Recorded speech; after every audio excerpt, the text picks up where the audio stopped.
নাজিম হিকমতের লেখা কবিতা জেলখানার চিঠি।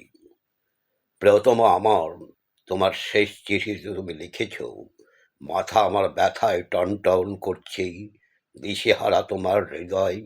তুমি লিখেছ, যদি ওরা তোমাকে ফাঁসি দেয়, তোমাকে যদি হারাই, আমি বাঁচব না, তুমি বেঁচে থাকবে প্রিয়তমা বধূ আমার, আমার হৃদয়ের রক্তকেশী ভগিনী। বিংশ শতাব্দীতেই মানুষের শোকের আয়ু বড় জোর 1 বছর। মৃত্যু দড়ির এক প্রান্তে দোদুল্যমান শবদেহ, আমার কাম্য নয় সে মৃত্যু। কিন্তু প্রিয়তমা আমার, তুমি জেনো, জল্লাদের লোমশ হাত যদি আমার গলায় ফাঁসির দড়ি পরাতে চাই, নাজিমের নীল চোখে ওরা বৃথায় খুঁজে ফিরবে ভয়। অন্তেই মুষার অস্ফুট আলোয় আমি দেখব আমার বন্ধুদের, তোমাকে দেখব আমার সঙ্গে কবরে যাবেই, শুধু আমার এক অসমাপ্ত গানের বেদনা। বধূ আমার, তুমি আমার কোমল প্রাণ মৌমাছি, চোখ তোমার মধুর চেয়েও মিষ্টি। কেন তোমাকে লিখতে গেলাম, ওরা আমাকে ফাঁসি দিতে চাই, বিচার সবে মাত্র শুরু হয়েছেই, আর মানুষের মুন্ডটা তো পোটার ফুল নয় যে ইচ্ছে করলেই ছিঁড়ে নেবে। ও নিয়ে ভেবো না, ওসব বহুদূরের ভাবনা। হাতে যদি টাকা থাকে, আমার জন্য কিনে পাঠিও গরম একটা পাজামা। পায়ে আমার বাদ ধরেছি, ভুলে যেও না, স্বামী যার জেলখানায়, তার মনে যেন সবসময় ফুর্তি থাকে।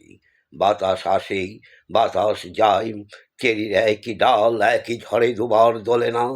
গাছে গাছে পাখির কাকলি, পাখাগুলো উঠতে চায়, জানলা বন্ধ, টান মেরে খুলতে হবে।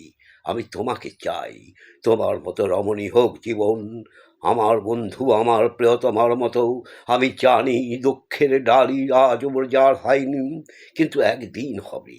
উজ্জ্বল নীল ফুলের মঞ্জরিত শাখার দিকে আমি তাকিয়েই, আমার প্রিয়তমা, আমি তোমাকে দেখছি, তুমি মধুমাস, আমি তোমাকে দেখছি। আমি আছি মানুষের মাঝখানে, ভালোবাসি আমি মানুষকে, ভালোবাসি আন্দোলন, ভালোবাসি চিন্তা করতেই, আমার সংগ্রামের অন্তঃস্থলে মানুষের আসনে তুমি আসীন প্রিয়তমা আমার, আমি তোমাকে ভালোবাসি। রাত এখন 9টা, ঘন্টা বেজে গেছে ঘুমটিতেই, সেলের দরজা তালা বন্ধ হবে এক্ষুনি। এবার জেলখানায় একটু বেশি দিন কাটলো, 8টা বছর। বেঁচে থাকায় অনেক আশা প্রিয়তমা, তোমাকে ভালোবাসার মতোই একাগ্র বেঁচে থাকা। কি মধুর, কি আশায় রঙিন তোমার স্মৃতি। কিন্তু আর আমি আশায় তুষ্ট নই, আমি আর শুনতে চাই না গান, আমার নিজের গান। এবার আমি গাইব, আমাদের ছেলেটা বিছানায় শয্যাগত, বাপ তার জেলখানায়, তোমার ভারাক্রান্ত মাথাটা ক্লান্ত হাতের উপর এলানো, আমার আর আমাদের এই পৃথিবী একই সূচগ্রে দাঁড়িয়েই। যে সমুদ্র সব থেকে সুন্দর প্রিয়তমা, তা আজও আমি দেখিনি, যে শিশু সব থেকে সুন্দর তা আজও বেড়ে ওঠেনি।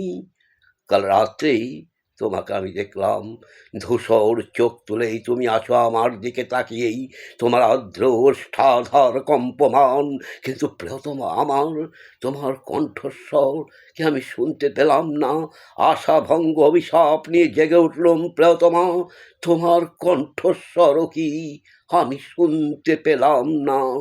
প্রিয়তমা, তোমার কণ্ঠস্বরও কি আমি শুনতে পেলাম না? নমস্কার।